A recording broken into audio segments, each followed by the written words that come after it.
bonjour à tous. On parlera des défis de l'agriculture, c'est-à-dire la protection des cultures avec un produit microbien, mais dans un contexte tout à fait particulier qui est l'agriculture de plein champ, donc un milieu totalement ouvert. Je suis accompagné de Yannick Flagel, mon homologue chargé de support technique, qui assurera avec moi la présentation de ce webinaire qui va durer 30 minutes. La session est enregistrée, les caméras et les micros sont coupés par défaut, et vous avez un petit onglet, comme vous voyez apparaître sur la slide, qui vous permettra de poser des questions qui seront directement adressées aux organisateurs du webinaire. On parlera des enjeux, du contexte, de la protection des cultures en plein champ, les moyens de lutte, et on illustrera cette approche par la présentation d'un de nos biofongicides qui s'utilise en plein champ, qui s'appelle l'Alstop G46, et nous clôturerons le webinaire avec une série de questions-réponses. Alors, la société L'Allemand est une société canadienne qui développe des micro-organismes pour tout un tas de domaines d'application, c'est-à-dire micro-organismes des levures, des bactéries, des champignons ou même des dérivés de micro-organismes. Dans la branche agricole pour laquelle nous travaillons, Yannick et moi, qui s'appelle l'Allemand Plant Care, eh bien, nous développons des levures, des bactéries, des champignons et leurs dérivés, de la même manière, comme outil de bioprotection des cultures, fongicides, hématicides par exemple, ou comme biostimulant des plantes, à destination de l'agriculture et de la sylviculture. L'agriculture qui est face à des défis majeurs, c'est-à-dire qu'aujourd'hui, l'agriculteur, il doit assurer la pérennité et la viabilité financière de son entreprise dans une société qui change. Le consommateur, déjà, change, il est de plus en plus sensible à son environnement et à sa santé, à son bien-être. Un contexte réglementaire qui s'est durci depuis quelques années. Un droit des salariés et de sécurité des salariés aussi, qui est de plus en plus présent sur les exploitations agricoles. Et le quatrième, je dirais, facteur, c'est le changement climatique. Et c'est dans ce contexte-là que l'agriculteur, lui, va devoir assurer la protection de ses cultures. Et il faut imaginer que c'est une situation complexe pour lui, puisque depuis les années 2000, tout un tas de matières actives ont été retirées du marché. En plus de ça, on a le développement de nouveaux modes de consommation, c'est-à-dire le développement de l'agriculture biologique, le développement de labels comme le zéro résidu de pesticides. Et pour clôturer, on a de moins en moins de matières actives qui sont disponibles sur le marché, et on a vu apparaître des phénomènes de résistance, c'est-à-dire des faiblesses d'efficacité des produits historiquement connus pour la protection des cultures, que ce soit de plein champ ou du sous-abri. C'est ce qui a fait émerger en fait un nouveau modèle agricole basé sur la lutte biologique. Même, je dirais, approche globale des exploitations agricoles, basée sur 3 axes. Le premier axe, c'est la lutte indirecte, donc c'est la prophylaxie, c'est des choix en amont de l'implantation d'une culture, la rotation, le choix des variétés, la préservation, l'introduction d'auxiliaires. L'évaluation du risque, c'est des outils d'aide à la décision qui permettent d'intervenir, de déterminer des seuils d'intervention sur la culture. Et le troisième axe, c'est la lutte directe, qui peut être physique, biologique ou phytopharmaceutique. Alors, il ne s'agit pas de résumer la lutte biologique, il y a différents aujourd'hui outils qui sont disponibles sur le marché. Avec Yannick, on va s'intéresser au monde du vivant, c'est-à-dire les virus, les bactéries et les champignons. Puisqu'ils ont de nombreux intérêts en agriculture, je vais essayer d'en dresser très rapidement les intérêts. Alors, le premier intérêt, c'est la compétition pour l'espace et les nutriments. Vous voyez sur l'encart de gauche un champignon spécifique qui est en train de croître sur la végétation, quelle qu'elle soit, c'est-à-dire les racines, les tiges, les feuilles, les fleurs. Et qui va faire que lorsqu'on a la présence en fait d'un micro-organisme, je dirais bénéfique pour la plante, eh bien, on le voit sur la boîte de pétri tout à droite, vous avez au centre un Botrytis cinerea, donc un pathogène des cultures, qui va être complètement gêné et empêché de se développer par la présence d'une souche spécifique d'un champignon. Donc tout ça, naturellement, pour la nourriture et l'espace. Le deuxième intérêt des micro-organismes en agriculture, c'est le saprophytisme. On a des micro-organismes qui se nourrissent du carbone et qui vont accompagner les plantes dès les premiers stades du développement. On le voit sur cet encart de gauche. Vous avez une semence qui est en train de germer avec la présence d'un champignon qui a colonisé les premiers tissus racinaires et qui va en fait, par un effet de présence, empêcher potentiellement des pathogènes de venir se nourrir de ces jeunes tissus racinaires naissants. À droite, vous avez une expérience un peu particulière, c'est qu'on a coupé des tiges de tomates. Sur ces tiges de tomates, en fait, on a appliqué un champignon. Et on a regardé en fait comment se comportaient ces deux tiges, indépendamment l'une de l'autre. On voit qu'on a en fait, sur la partie gauche, créé une porte d'entrée sur le végétal, et le botrytis, qui est un opportuniste de ces plaies, a commencé à dégrader et à attaquer la tige pour aller directement pénaliser et détruire la plante. Alors que sur la partie de droite, vous avez une tige sur laquelle vous avez en fait le champignon qui s'est développé, qui a colonisé l'espace, qui se nourrit des cellules mortes de la plaie, mais sans attaquer la plante, et qui a formé comme une espèce de pansement microbien sur la plaie de taille. Un autre aspect des micro-organismes en agriculture, c'est l'hyperparasitisme.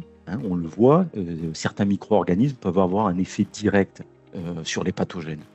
Vous avez à gauche, dans l'encart, un nif de Rhizoctonia qui est grisé, qui traverse l'image, et vous avez un champignon spécifique qui est en train de l'attaquer, bien souvent par le biais de mécanismes enzymatiques. Alors c'est vrai pour les formes végétatives, c'est-à-dire actives des pathogènes, comme on le voit sur la gauche, mais c'est vrai aussi sur des formes plutôt dormantes, puisqu'on voit là sur cette image de droite, vous avez ce même champignon qui est en train d'attaquer des conidies de botrytis, qui est en train directement de détruire l'inoculum pathogène présent sur la parcelle.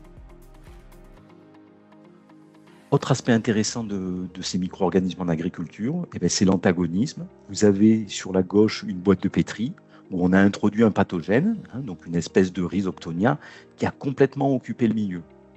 Et bien en face de ça, dans une autre boîte de pétri, on a pris ce même Rhizoctonia et on y a positionné une souche de bactéries très spécifique, qui s'appelle Streptomyces K61, et qui va en fait repousser le champignon, et souvent par la production de métabolites qui inhibent le développement du pathogène.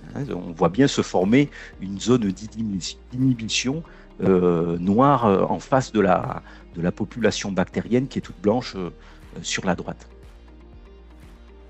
Et le quatrième intérêt des micro-organismes en agriculture, c'est la capacité à stimuler le système immunitaire des plantes, puisque les plantes sont capables de se défendre, c'est-à-dire produire des métabolites antifongiques, épaissir la pellicule pour empêcher le pathogène de les attaquer. Et bien on peut faire de la même manière, mettre la plante en veille sanitaire, en lui apportant des micro-organismes régulièrement pour essayer de maintenir chez elle une certaine alerte et faire en sorte que lorsque le pathogène apparaîtra sur la culture, la plante soit en mesure de se défendre. Donc c'était des principes très globaux de l'intérêt des micro-organismes en agriculture. Maintenant, on va passer sur un exemple très concret de la protection qu'on peut avoir en milieu ouvert, en milieu de plein champ, avec un de nos champignons. Je te laisse la parole, Yannick. Oui, merci Martin. Donc bonjour à toutes et à tous. Donc là, effectivement, je vais vous parler d'un exemple donc, du Lestop G46WG, un de nos biofongicides. Il est formulé à base de Clonostatis rosea, souche J1446, à une concentration de 10 puissance 9 CFU par gramme. Donc CFU, ou en français UFC pour unité formant colonie, c'est l'unité de mesure que nous utilisons pour pouvoir quantifier précisément les micro-organismes capables de se développer. Sur une formulation WG, donc très facile d'usage. Au niveau des modes d'action, donc Martin est rentré dans le détail, donc je vais pas trop insister. Mais le G46 va posséder 3 modes d'action. Donc le côté compétition, donc on va un champignon qui va très vite se développer sur l'ensemble de la culture. C'est à saprophyte, donc là aussi capable de se nourrir de carbone mort, donc ce qui pourra être très intéressant, notamment durant des phases de travaux en verre ou de floraison. Et enfin, c'est un hyperparasite, donc comme on l'a montré, capable de se nourrir d'autres parasites, donc capable d'aller attaquer s'il y a déjà des pathogènes présents sur la culture. Et c'est un produit qui va pouvoir se conserver durant 18 mois à 4 degrés. Donc quelque chose qui peut être très intéressant d'un point de vue logistique. Donc pourquoi choisir le Lastop G46WG? Bon, déjà, c'est un produit qui va être facile d'emploi. Comme je vous l'ai dit, c'est une formulation WG bien connue par les producteurs pour sa praticité. Hein. Mais aussi, c'est un produit qui va être compatible avec de nombreux autres produits de protection des plantes, quels qu'ils soient. Hein. Il faut savoir que chez l'Allemand, nous réalisons régulièrement des tests de compatibilité biologique, donc compatibilité biologique qui n'ont rien à voir avec des compatibilités physiques avec d'autres produits, comme des tests que l'on fait pour des produits de synthèse. Là, on s'intéresse vraiment à la viabilité de notre micro-organisme dès lors qu'il va être mis en contact avec un produit partenaire. Et donc là, on voit, donc on fait des tests qui ont lieu en labo. Donc on contrôle, on compare toujours par rapport à une boîte de pétri contrôle. On associe les deux produits, par exemple là le G46 avec un produit partenaire, et au bout de 6 heures, on mesure la viabilité. Et en fonction des niveaux de mesure de population que l'on a pu compter, eh bien, on estime où c'est compatible ou ça ne l'est pas. Hein. Et cette liste de compatibilité, elle est complètement disponible pour la prescription, mais aussi pour les producteurs, bien sûr. Et enfin, on est sur un produit qui est neutre sur la faune auxiliaire. Donc, il a un profil environnemental qui est très favorable. Hein. On est sur un produit qui est biocontrôle, qui est utilisable en agriculture biologique, comme l'ensemble de la gamme de l'Allemand Plantcare, pour info. Mais il faut savoir, petit rappel, que dans la gamme des produits de protection des plantes, on va avoir différentes catégories, notamment celle des biocontrôles. Donc, on a une liste de PPP, un produit de protection des plantes, qui est définie par les autorités. On peut aussi avoir la liste des produits utilisables en agriculture biologique. Hein. Donc là, c'est des substances qui doivent être d'origine naturelle. Mais dans ces deux cas, on peut toutefois avoir des produits qui peuvent avoir un profil toxicologique ou écotoxicologique défavorable. Donc, pour s'assurer de l'innocuité sur l'environnement, sur l'utilisateur, sur le consommateur, il faut que le produit soit estampillé comme étant à faible risque selon l'article 47, ce qui est bien le cas du Lastop G46. Cela va en faire un produit qui va être parfaitement adapté pour des programmes de lutte intégrés, une lutte qui se développe. Donc, pour mesurer cette efficacité-là, on mène régulièrement des essais avec des partenaires externes, notamment celui-ci qui a été réalisé sur botrytis, sur le fraisier plein champ, donc par un partenaire qui s'appelle Planète Légumes, sur le secteur d'Aubernais en Alsace. Donc, sur votre gauche, on a un tableau qui récapitule donc le protocole. Donc, en grisé, vous trouverez le témoin non traité qui va permettre de mettre en avant la pression maladie dans cet essai-là. En bleu, là, un programme référence avec 3 produits de synthèse qui ont été réalisés tout au long de la floraison de la culture.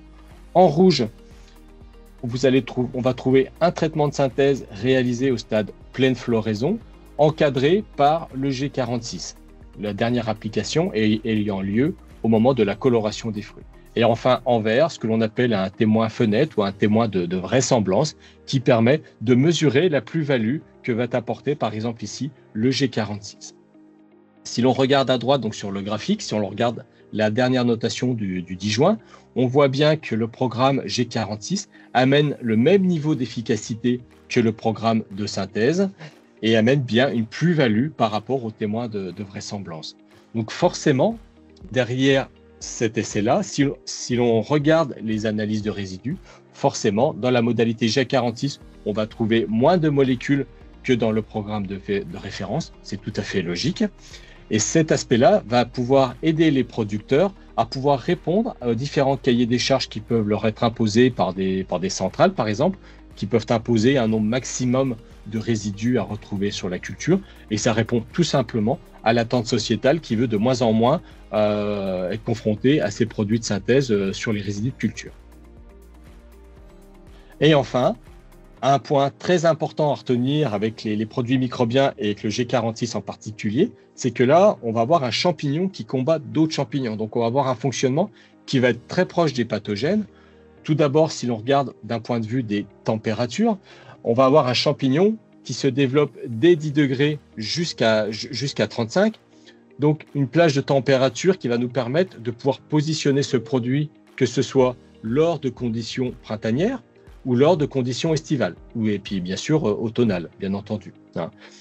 Donc, on va pouvoir couvrir cette plage de température assez large. Ça va nous permettre d'être actifs en même temps que les pathogènes. Et là, si on se concentre, par exemple, sur le botrytis, on voit qu'on a un développement beaucoup plus large que sur la cible botrytis. On est sur un champignon. Donc forcément, tout de suite, on pense qu'on a une faible sensibilité au lessivage. On a voulu prouver cette allégation-là par des tests en labo, donc essais réalisés avec Science et Mick AgroLab sur Dijon. Donc sur un essai qu'on a mis donc en conditions contrôlées sur un modèle vigne, comme on devine en voyant la forme de la feuille. Donc 3 modalités. Donc on a traité du G46 sur les 3 modalités, à la même dose bien entendu. Et 2 heures après application, sur une modalité, on a appliqué 20 mm de pluie en 1 heure et 40 mm de pluie en 1 heure sur la 3e modalité. Et suite à ça, il y a eu un dénombrement des populations de G46 pour voir s'il y avait un quelconque impact de lessivage suite aux précipitations.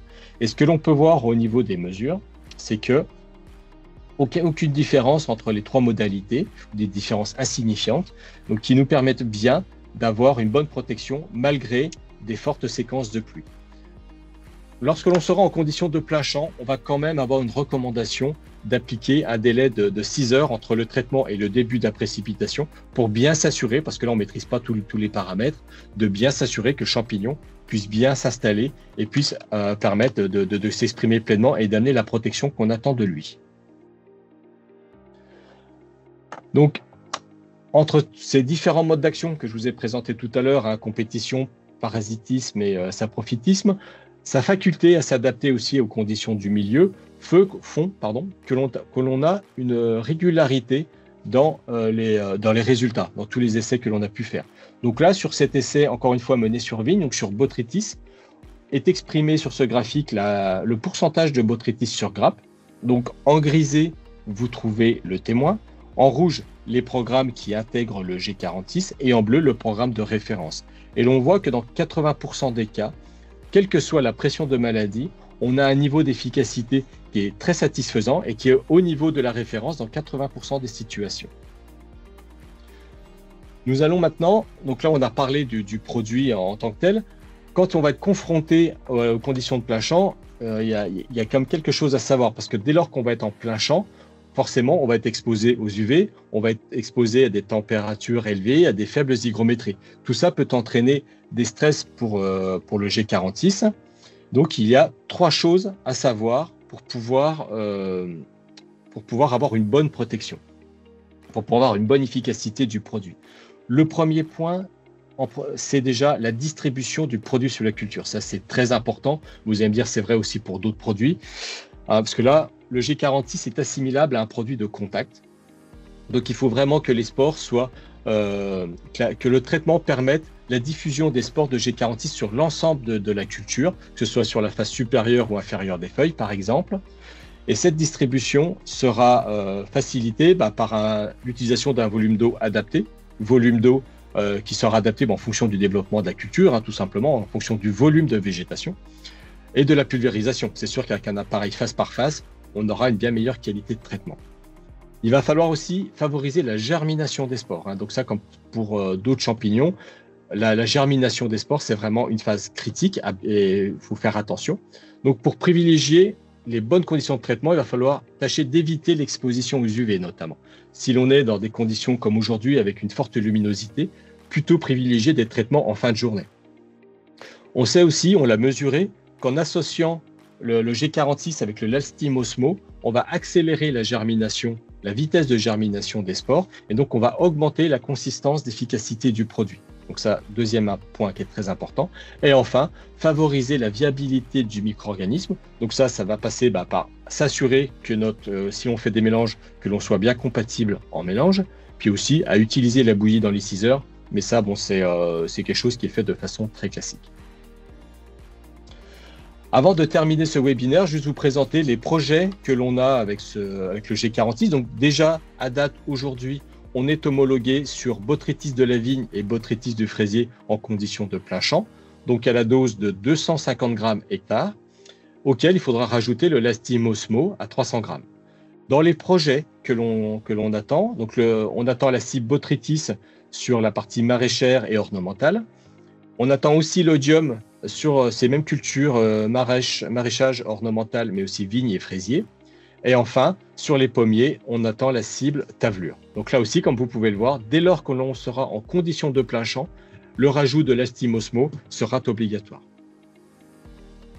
Et au niveau des usages, au niveau du sol, donc là, on va être homologué aussi à 250 grammes hectare, contre tout un panel de pathogènes du sol, Pythium, Rhizoctonia et autres Phytophthora, et là aussi sur un panel de culture de façon assez large. Pour que vous puissiez aller plus loin dans la connaissance des micro-organismes et de la gamme de l'allemand Plantcare en particulier, vous trouverez ici trois sites sur lesquels vous trouverez énormément d'informations et des vidéos sur notre chaîne YouTube. Et avec Martin, on sera heureux d'échanger avec vous si vous voulez aller plus loin sur ce produit ou sur d'autres produits de la gamme assez large de l'allemand Plantcare. Vous trouverez nos adresses mail. Nous allons pouvoir maintenant passer à pouvoir répondre à toutes vos questions. Donc, que vous pouvez poser dans le petit onglet Q&R que vous trouverez en haut de votre écran.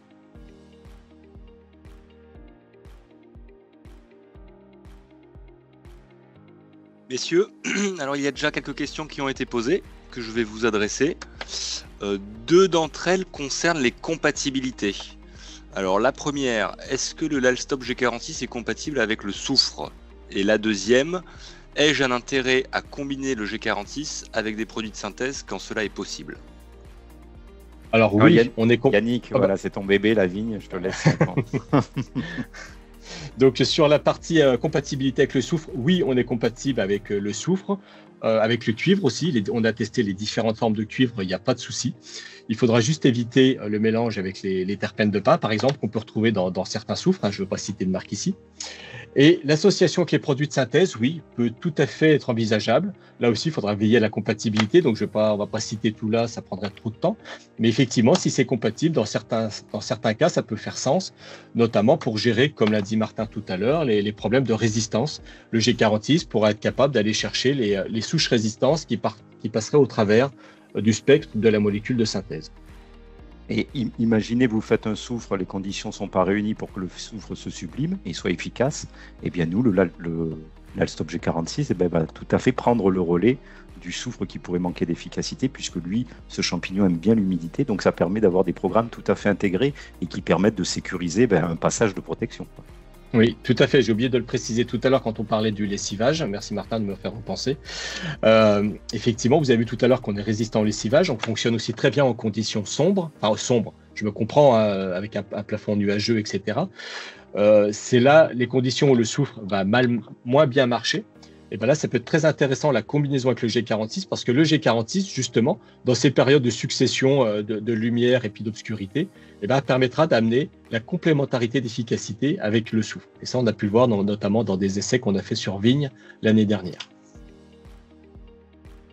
Alors la deuxième question qui a été posée concerne l'aspect hyperparasite du Lalstop G46. Et la question est, est-ce que cela implique que le produit peut être positionné en curatif ?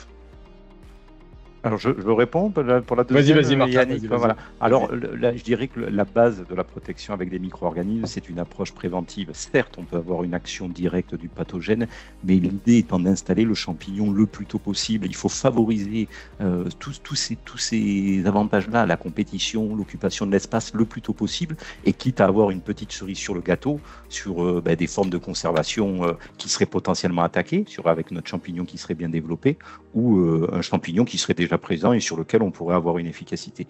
Mais tout est basé quand même sur une approche préventive. Exactement. Question suivante, c'est aussi lié à la qualité de pulvérisation et à la combinaison avec d'autres produits. Peut-on ajouter un adjuvant au produit pour une meilleure distribution? Donc je pense, non, ce n'est pas forcément nécessaire. La qualité de pulvérisation, là pour le coup avec le G46 passera par le volume d'eau et par la qualité de distribution. Donc là aussi en termes d'adjuvants, parfois ça pose pas de problème, mais encore une fois éviter les adjuvants à base de terpènes de pin.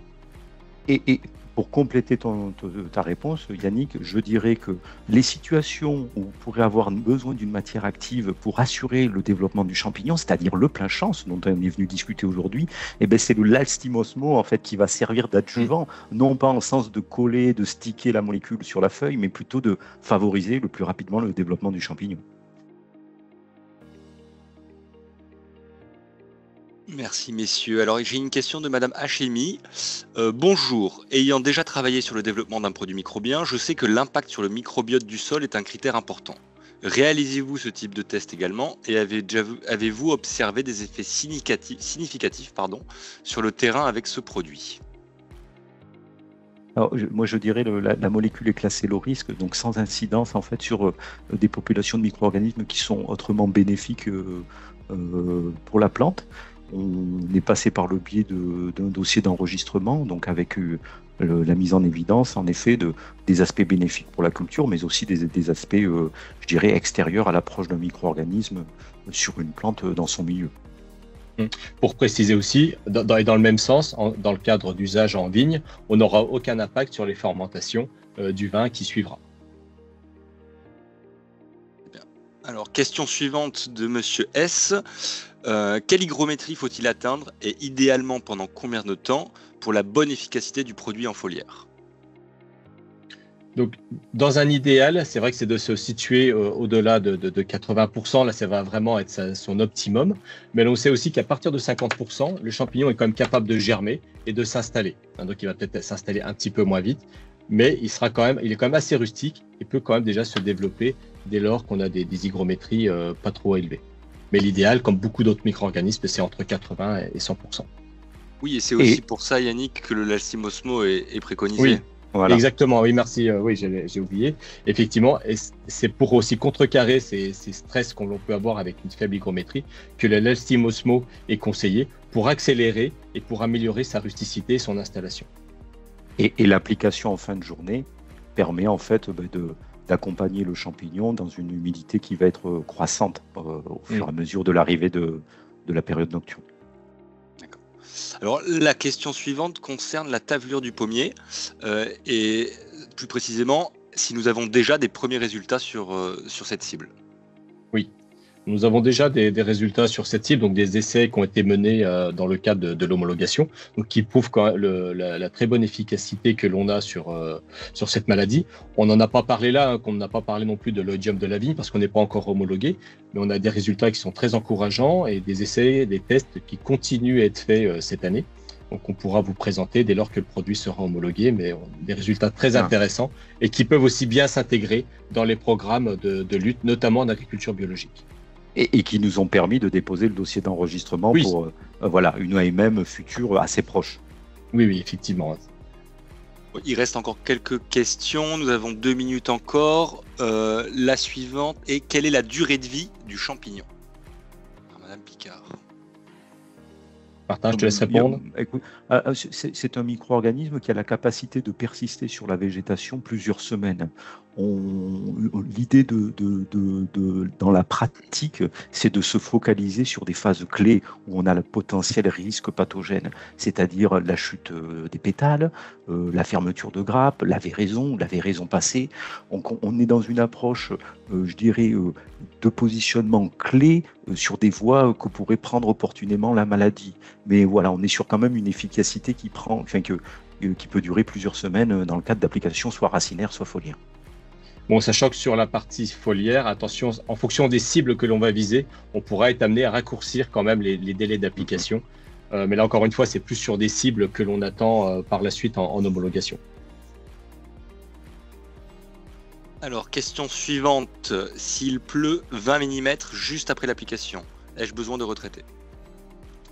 Alors, s'il pleut 20 mm juste après application, effectivement, on n'est pas sûr que le champignon, l'intégralité du champignon aura eu le temps de se fixer. C'est pour ça que nous, on prend la précaution de dire 6 heures après pluie.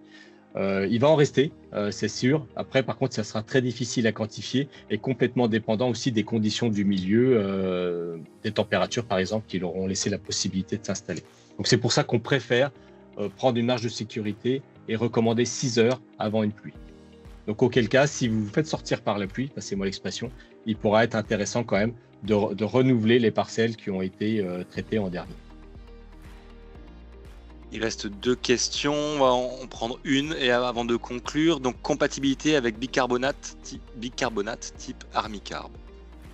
Alors, on n'est pas compatible avec l'armicarbe. C'est vrai que l'armicarbe a un pouvoir asséchant et très fort. Et donc là, non, on n'est pas compatible avec l'armicarbe. Par contre, on a parlé tout à l'heure de mise en place de programmes. Ça peut être complètement complémentaire dans le cadre d'un programme en alternance, parce que l'armicarbe a des côtés très intéressants le côté éradiquant. Par contre, on sait qu'il peut avoir d'autres soucis par ailleurs.